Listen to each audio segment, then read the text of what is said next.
किसान साथियों, आज हम जानेंगे कि जब हम गेहूं की बुआई करते हैं, अभी भी बहुत सारे किसान साथियों ने गेहूं की बुआई नहीं की है। अच्छे से खेत की तैयारी करिए, तब आप बुआई करिए और सही समय पे खादों का इस्तेमाल करिए। जो हम बेसल डोज वाली खाद डालते हैं बुआई के समय या अंतिम जुताई के समय, आप अवश्य इस्तेमाल कर दें। तो चलिए जानते हैं कि अगर आप गेहूं की बुआई करने वाले हैं तो कौन कौन सी खादों का इस्तेमाल गेहूं की फसल में आपको करना चाहिए। यहाँ पे हम समय से बुआई की जाने वाले गेहूं की बात करते हैं। जो अगेती बुआई की जाती है वो थोड़ा ज़्यादा उत्पादन के साथ साथ उसमें थोड़ी ज़्यादा मात्रा में खादों का इस्तेमाल भी करना पड़ता है।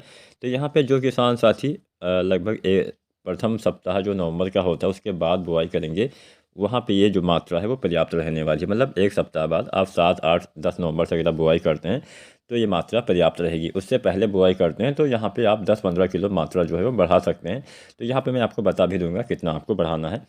तो यहाँ पे हम दो फार्मूले आपको बताएंगे। पहला फार्मूला आप जान लीजिए, इसमें हम डीएपी खाद का इस्तेमाल करेंगे। अब ज़्यादातर या फिर लगभग आप ऐसा भी बोल सकते हैं 80-85% किसान साथी या 90% भी शायद हो सकते हैं कि वो डीएपी खाद का इस्तेमाल करते हैं। तो यहाँ पे डीएपी आपको, जिसमें नाइट्रोजन भी पाया जाता है, साथ में फास्फोरस भी पाया जाता है, इसका इस्तेमाल कैसे करना है? इसका इस्तेमाल करना है 55 किलो। यहाँ पे हम जो खाद की मात्रा बताएंगे वो है 1 एकड़ खेत की बताएंगे। तो बुआई के समय डीएपी आपको डालना है 55 किलोग्राम। इसके साथ में आपको यूरिया भी डालना पड़ेगा लगभग 20 किलो के आसपास या अधिकतम 25 किलो, आधा बैग आप ले सकते हैं यूरिया। इसके साथ में आपको लेना है पोटास लगभग 25 से 30 किलो। यहाँ पे हमने 3 खादें आपको बताई।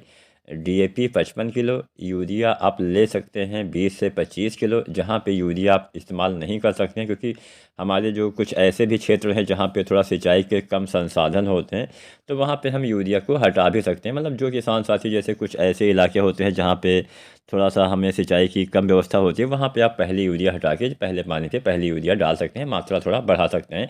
लेकिन यहाँ पे यूरिया आपको, अगर सिंचित वाले क्षेत्र हैं तो आपको बुआई के समय लगभग, अगर नमी अच्छी मात्रा में है तो 20 किलो के आसपास या अधिकतम 25 किलो, आधा बैग के आसपास आप डालिएगा। डीएपी, यूरिया और पोटास, ये 3 खादें आपको डालना है। अगर आपका बजट है तो आप कोई भी दानेदार ग्रोथ प्रमोटर डालिए। जैसे सागरिका दानेदार आती है तो उसका इस्तेमाल आप 10 किलो प्रति एकड़ के हिसाब से कर सकते हैं। सागरिका भी दो तरह से आती है, एक आती है सागरिका गोल्ड, एक आती है सागरिका Z++। तो जो सागरिका गोल्ड होती है इसमें बस एक यही डिफरेंस होता है कि इसमें अलग से ह्यूमिक एसिड और फ्लोविक एसिड पाया जाता है। अब ह्यूमिक एसिड से जड़ों का विकास होता है।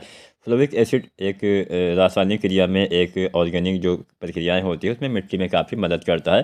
तो यहाँ पे आप चाहें तो कोई भी एक 10 किलो के हिसाब से आप डाल सकते हैं या फिर जो भी आपको अच्छा लगे। इसके अलावा भी बहुत सारे आते हैं, बायोवीटा या फिर कुछ बहुत सारी अच्छी अच्छी कंपनियां भी बनाती हैं। तो जो भी आपका अच्छा लगे उसका इस्तेमाल आप करिएगा। मात्रा अगर हम सागरिका की जाने तो 10 किलो के हिसाब से डालना होता है, प्रति एकड़ तक बुआई के समय ही डालना होता है। तो पहली चीज़ हमने ये आपको बता दिया, डीएपी, यूरिया, पोटास आपको डालना है बुआई के समय। इसके बाद अगर हम बात करें तो पहले पानी पे 40-45 किलो यूरिया और दूसरे पानी पे 40-45 किलो यूरिया डालना होता है। पहले पानी पे यूरिया के साथ में आप जिंक और सल्फर भी डाल सकते हैं। जिंक 33% वाला 5 किलो से लेकर 7 किलो, या फिर 21% वाला 8 से 10 किलो डालिए। साथ में सल्फ़र 90% वाला लगभग 3 से 5 किलो के हिसाब से डालेंगे। सल्फ़र डालने से यूरिया अच्छे से लगती है और सल्फ़र डालने से फ़ायदा भी मिलता है। तो यहाँ पे हमने पहला फार्मूला जान लिया। दूसरा फार्मूला में हम एसएसपी खाद का भी इस्तेमाल करेंगे।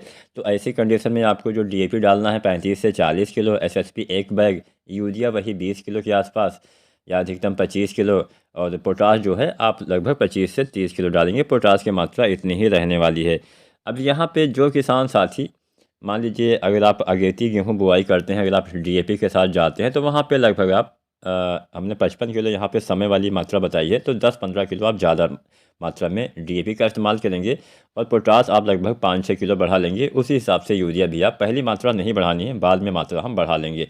तो यहाँ पे आपको इतनी मात्रा का इस्तेमाल करना है। पहले पानी पे वही यूरिया उतनी ही मात्रा में इसमें भी आपको इस्तेमाल करना पड़ेगा, अच्छा लाभ मिलेगा।